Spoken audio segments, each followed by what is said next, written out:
these blooper reels that they were edited on film. So much of it was inside stuff that was funny to us. Kind of like when you fumble all over your word. It might be funny in the time and breaks the tension, but some of the stuff doesn't translate well. When you watch classic television today, it is easy to assume every mistake was cut on the editing room floor. But if you look closely at one specific scene in The Waltons, you will catch a bizarre blooper that made it straight to air completely unedited. How did something so obvious slip past the directors and network editors? On-camera slip-ups. Working on a fast-paced television set in the 1970s meant that mistakes were bound to happen. But what makes The Waltons so fun to watch today is how many of those tiny blunders made it straight to air without anyone cutting the tape. Back then, shooting a film was expensive and time-consuming, so if a scene was mostly good, the directors usually just approved it and moved right along to the next setup. Take a close look at the Season 2 episode titled The Sinner, where a sudden fire breaks out in the barn and sends the whole family scrambling. During all that frantic chaos, actor Will Geer, who played Grandpa, completely loses his train of thought for a split second. Instead of calling out to Erin by her character name, he panics and yells, "Mary Elizabeth!" which just so happened to be the real name of the young actress standing right next to him. Nobody stopped the camera nor asked for another take, and that real name blunder was broadcast to millions of viewers at home. Then we have young David W. Harper, who played Jim Bob, getting completely lost in the background of another Season 2 episode called The Honeymoon. In this scene, John and Olivia are getting ready for their belated getaway, and Jim Bob is supposed to walk out of the room like normal. Instead, the poor kid misses his cue entirely, freezes up, turns his head to stare straight into the camera lens, and silently mouths words to himself before awkwardly running off screen as fast as his legs can carry him. The background slips didn't stop with the kids either. If you keep a close eye on character actress Mary Earle, who played the chatty neighbor Maud Gormley, you will notice a funny little habit that pops up across several of her scenes. She was so focused on memorizing the script that she would actually sit there silently lip-syncing along to the other actors' lines while standing right next to them. These funny bloopers proved that even the best performers could lose their focus when the cameras were rolling. But as it turns out, the cast slipping up on their lines was only half the story, because the wardrobe team was making some equally wild mistakes that completely broke the show's visual continuity. Vanishing clothes and the oversized shed. If you thought the actors slipping up on their lines was funny, wait until you notice what the prop master and wardrobe team were doing behind the scenes. In a fast-paced show, keeping track of every single piece of clothing and set decoration from shot to shot is a huge headache. And on The Waltons, the continuity department clearly threw their hands up in the air and hoped nobody at home would pay close attention. Take a look at the Season 4 episode titled The Secret, where little Elizabeth is hanging out outside with Jim Bob. She is sitting right there on the porch wearing a bright red sweater over her dress.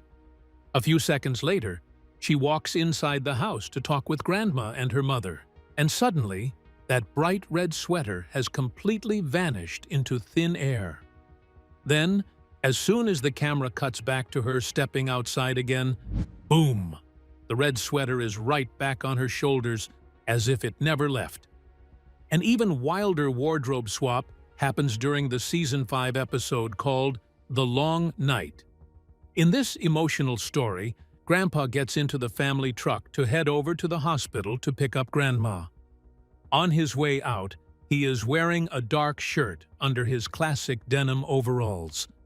But by the time he actually arrives at his destination and steps out of the truck, he is somehow wearing a blue and white checkered shirt instead. Did he pull over on the side of the dirt road to change his clothes midway through his drive? The show never bothers to explain it. The visual inconsistencies were not just limited to what the characters were wearing either. The set designers had their own fair share of blunders, like the posters hanging on the walls during the Depression-era scenes. National Recovery Administration signs featured glaring spelling mistakes that swapped back and forth between forward and forward across different episodes broadcast in the exact same year. There was also the iconic little garden shed sitting in the backyard of the Walton property. Eagle-eyed fans quickly noticed a hilarious geometric puzzle with this building, because the exterior structure built on the Warner Brothers backlot was tiny. But whenever the characters walked inside, the interior set built on the soundstage looked noticeably huge by comparison. It was practically like step-ins on a magic trick, leaving viewers to wonder if the family had built an impossible structure on the mountain. Time period trip-ups. Trying to recreate life during the Great Depression was no easy task, especially when shooting a television show in the middle of California in the 70s. While the set decorators did their absolute best to find antique farm tools and rusty old trucks, the passage of time had a funny way of creeping onto the screen when nobody was paying attention.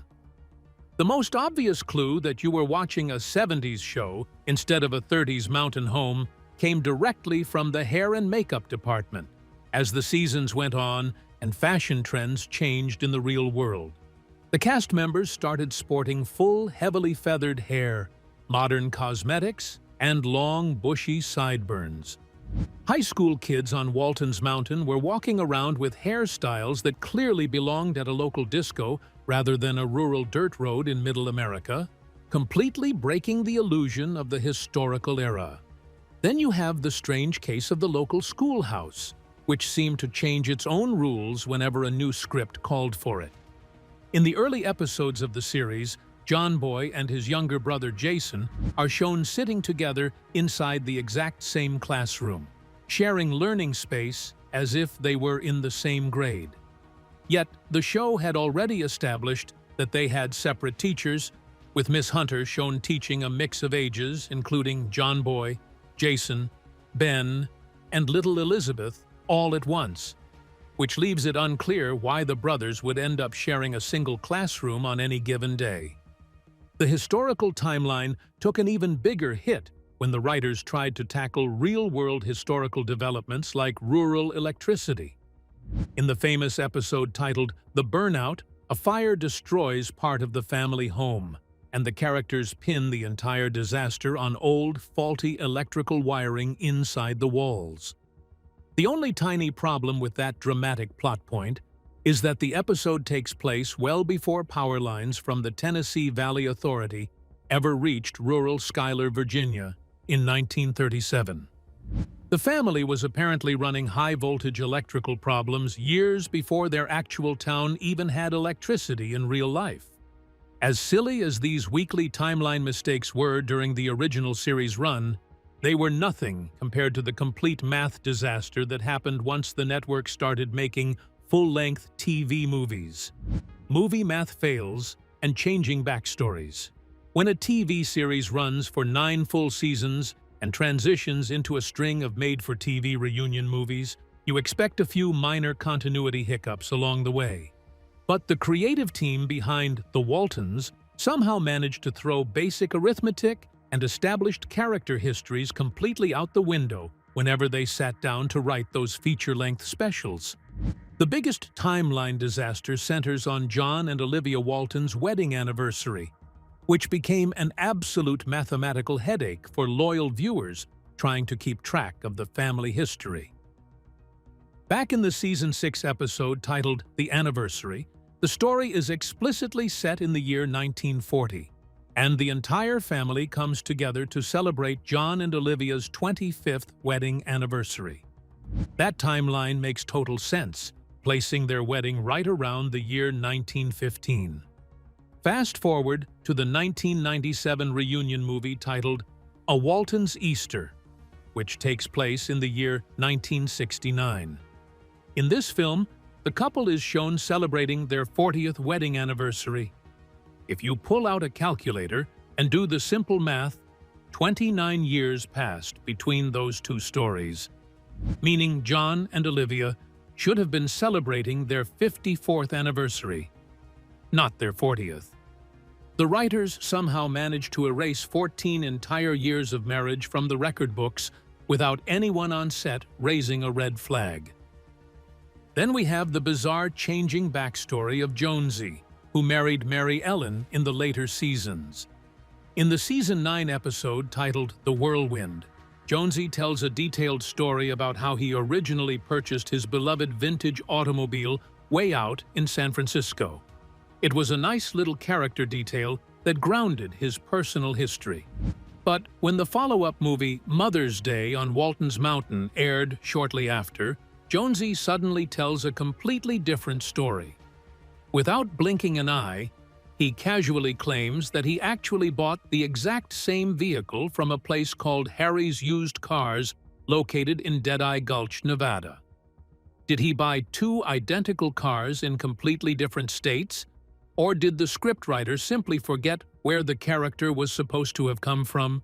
These wild timeline jumps and changing character backstories showed just how little attention was being paid to the finer details as the franchise grew. Sound leaks and set illusions. While the writers were playing fast and loose with dates and backstories, the production crew had to deal with the practical side of making a TV show. Creating a peaceful, isolated mountain community in rural Virginia was a tough job when your main set was built right in the middle of modern Los Angeles.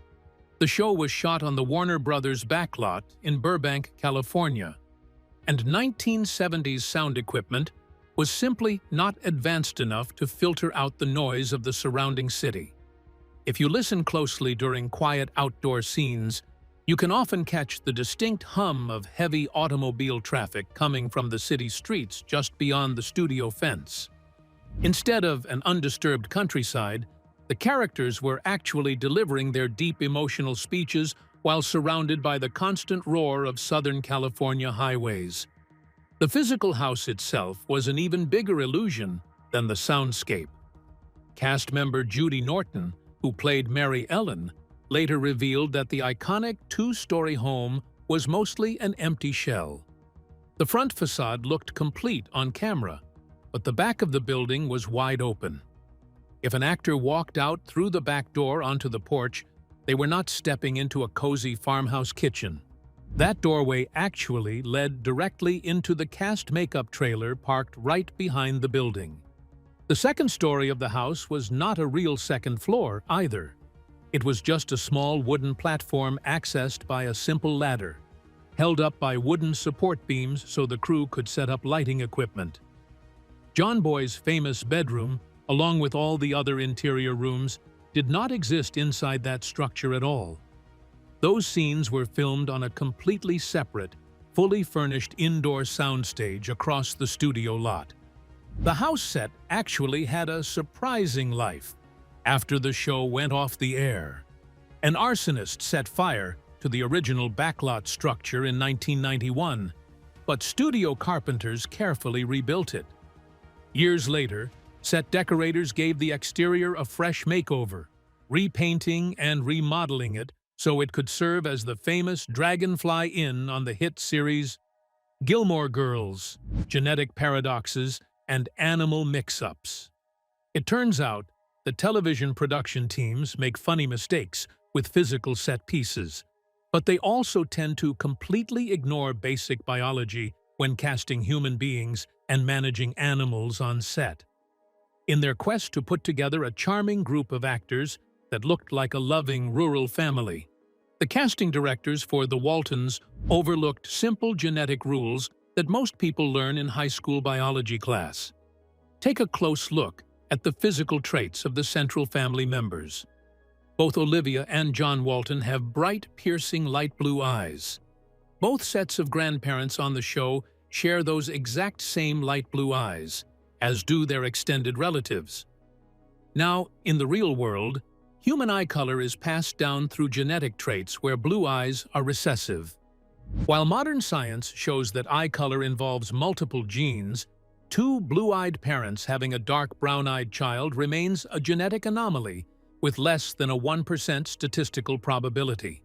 Yet, on the show, 3 of the 7 biological Walton children sport rich, dark brown eyes. Unless there were some very strange secrets hidden in the family lineage that the show never talked about, this visual clash was just another example of artistic preference winning out over basic real-world logic. If you think human genetics took a back seat to set design, wait until you hear about what happened to the family pet. The Waltons owned a faithful, floppy-eared hound named Reckless, who appeared in scores of episodes throughout the series' run. During the early seasons of the show, everyone in the family consistently referred to the dog as a male. Characters would regularly say phrases like, "Get him, boy," or refer to Reckless as he and him in almost every single storyline that featured the animal. That male identity seemed completely established as canon for years, right up until a later episode rolled around and the writers needed a sweet pet storyline. Suddenly, without a single word of explanation, Reckless was written as a pregnant female dog, giving birth to a brand new litter of puppies. Nobody in the family seemed surprised by this biological twist, and no one ever addressed why their male dog had suddenly become a mother. The writers simply swapped the animal's gender overnight to fit the plot of the week and moved right along as if the dog had been female the entire time. These strange biological leaps were certainly funny to spot on screen, but there was one key person behind the scenes who connected all these wild story pieces together. In fact, he was hiding right inside every single episode without most viewers ever noticing his face. The voice from the shadows. Every single episode of The Waltons opened and closed with the comforting voice of a narrator looking back on his childhood memories. Most casual viewers assumed it was simply a talented voice actor hired by the network to set the nostalgic mood. But that gentle voice actually belonged to Earl Hamner Jr., the brilliant creator and writer behind the entire franchise. Hamner was the real-life boy who grew up in the tiny Blue Ridge mountain town of Schuyler, Virginia, during the height of the Great Depression. His autobiographical novel, titled Spencer's Mountain, was the exact blueprint for the entire series. When television executives decided to adapt his personal family history into a weekly drama, Hamner insisted on stepping into the studio recording booth himself to provide the voice of the adult John Boy. That soft Southern cadence you heard at the beginning and end of every storyline was not an actor playing a role. It was the actual man reflecting on his real mother, father, brothers, and sisters. Though his primary contribution was sitting behind a microphone in an audio studio, Hamner occasionally stepped out from behind the soundboard. In one memorable episode, an elderly neighbor named Maggie Mackenzie dreams of taking one last trip to the ocean in memory of her late husband. John Boy agrees to drive her down to the coast, and while they are sharing a gentle dance together in a seaside restaurant, the elderly woman closes her eyes and reminisces.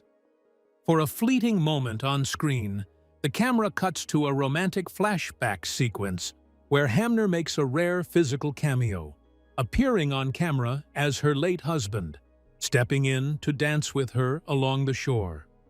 It was the only time in the entire run of the show that the series creator appeared on camera as a performer. Hamner's deep personal connection to the material gave the show an authentic emotional heart that resonated with millions of families tuning in every week. That rich emotional core turned out to be the show's ultimate secret weapon. You see, when the network was first deciding whether or not to put the series on air, studio executives almost threw the entire project in the trash before a single episode ever made it to television. Industry battles. The fact that the Waltons ever reached your television screen at all was something of a minor miracle because the network executives at CBS were actively trying to move in the exact opposite direction. In the early 70s, network bosses went through a famous corporate shakeup known as the Rural Purge. They started canceling immensely popular shows like The Beverly Hillbillies and Green Acres because they were desperate to attract younger, higher-spending urban audiences who wanted modern stories instead of simple country living. So why would they turn around and buy a slow-paced historical drama set in rural Virginia during the Great Depression? As actress Kate Cotler, who played Little Elizabeth, explained years later, the network was under intense fire from government officials. U.S. congressional hearings were heavily questioning the moral direction of broadcast television, putting massive public pressure on networks to stop airing so much violence and replace it with wholesome, family-friendly programming. CBS greenlit the show as a quick peace offering to appease Congress, but they put it in a terrible Thursday night time slot directly opposing monster ratings hits like The Flip Wilson Show and The Mod Squad. The widespread rumor on set was that executives expected the show to quickly crash and burn, which could allow them to turn around and tell politicians that everyday Americans simply had zero interest in wholesome family content. Before shooting even started, the network attempted to secure a huge movie star to play the family patriarch, and reached out to Hollywood legend Henry Fonda. Fonda had previously starred in the 1963 film adaptation of Earl Hamner's book Spencer's Mountain, so executives assumed he would be the perfect anchor for their brand-new television project. But when Fonda sat down and read through the pilot script, he turned the network down flat. He explained his reasoning to the producers, saying that the script had no individual star because the family itself was the star. He felt his presence would distract from the ensemble magic, so he walked away from the project. Fonda's instinct turned out to be dead on, as viewers fell deeply in love with the unknown ensemble cast and drove the ratings straight to the top of the charts. Off-screen truths. While millions of families tuned in every week to enjoy the peaceful atmosphere on screen, the actors brought plenty of their own real-world struggles to the set. Take Michael Learned, who played the loving matriarch Olivia Walton. During her initial audition for the role, she was secretly battling a severe, long-running personal fight with alcoholism. She later admitted in interviews that she was so terrified during her casting reading that she carried a hidden bottle of bourbon in her pocket to get through the day. She was absolutely convinced she would never get the part because she felt she did not fit the wholesome image the producers wanted. Fortunately, she won the part on pure talent, and working on the show turned out to be a life-changing experience for her personal well-being. It's been said that her on-screen husband, Ralph Waite, was facing his own deep battle with alcohol abuse. Waite often drank heavily during his lunch breaks early in the show's run. Spending years in that wholesome environment inspired both actors to seek help. They leaned on each other for support and attended recovery meetings together and held each other accountable. Their bond helped them both achieve and maintain long-term personal sobriety, which changed the entire trajectory of their lives. That deep mutual trust translated into electric chemistry on camera led fans to wonder if the pair were dating in real life. The two lead actors actually decided to go on a single romantic date off-screen just to see if there was a real-world spark between them. They realized their connection was better suited for lifelong friendship. They agreed to keep things professional and remained the closest of friends for the rest of their lives. However, real-life health scares soon began to test the cast in heartbreaking ways. In November 1976, beloved veteran actress Ellen Corby, who played Grandma Esther, suffered a severe and sudden stroke. The medical emergency left her with significant speech impairment and physical limitations. Instead of recasting the iconic character or writing her off the show, the creators paused her storyline to give her time to recover. They eventually wrote her real health fight directly into the script, which allowed her to struggle with her recovery on camera. The cast fully supported her and welcomed her back for a triumphant return to the screen in March 1978. Just as the cast adjusted to Corby's return, tragedy struck again. When Will Geer, who played Grandpa Zeb, passed away in 1978 from respiratory failure, the writers once again honored real life. Geer was deeply loved on set, acting as a true grandfather figure to the younger cast members. He even maintained a garden on the studio lot. The producers decided to write Grandpa's death into the storyline rather than replacing him, which turned the mourning process on screen into a genuine reflection of the cast's real grief. The younger cast members were also fighting painful battles out of the spotlight. Young Mary Elizabeth McDonough, who played middle sister Erin, faced intense pressure from wardrobe staff and producers to maintain a thin, perfect physical appearance as she grew up on camera. That extreme stress caused her to develop a painful stomach ulcer and experience severe physical illness. She tried to keep this pain hidden from everyone around her. Seeing her hide her pain on set, guest starred John Ritter, who played Reverend Matthew Fordwick, stepped in as a friend. He encouraged her to start writing down her thoughts in a daily journal. This habit helped her heal both mentally and physically. The genuine care between these actors carried them through the heaviest production seasons. But as the series came to its final end, the family members packed their bags and headed toward vastly different futures. Life beyond Walton's Mountain. When The Waltons finally wrapped production in 1981, the actors who had spent nearly a decade sharing meals around the same wooden kitchen table found themselves standing at a major crossroads. For 9 years, the television industry had viewed them strictly as a tight-knit Depression-era family from rural Virginia. Leaving the sanctuary of Warner Brothers' Stage 26 meant stepping right back into the brutal world of Hollywood typecasting and personal ambitions. For Richard Thomas, who had famously walked away from the role of John Boy in 1977 to avoid being permanently typecast, the transition was a delicate balancing act. Thomas spent years proving his versatility on stage and television, eventually landing critically acclaimed roles like FBI agent Frank Godd in the hit drama series The Americans. Despite forging a distinguished decades-long career across theater and television, Thomas always embraced his roots on Walton's Mountain, even returning to play John Boy again in 3 reunion TV movies during the 90s. Ralph Waite took a much different path after taking off John Walton's work boots. While continuing to work steadily as a respected character actor who eventually landed recurring roles on hit shows like NCIS and Bones, Waite turned his attention toward public service. Driven by a passion for social causes, he launched 2 separate campaigns for the U.S. House of Representatives in California, one in 1990 and another in 1998. Though he did not win those elections, his post-Walton's life remained deeply focused on public engagement, community work, charity, and guiding younger actors through the industry until his passing in 2014. Michael Learned, on the other hand, proved that her talent extended far beyond the apron of Olivia Walton. Immediately following her departure from the show, she starred in the nurse drama Nurse, which earned her 4th Primetime Emmy Award.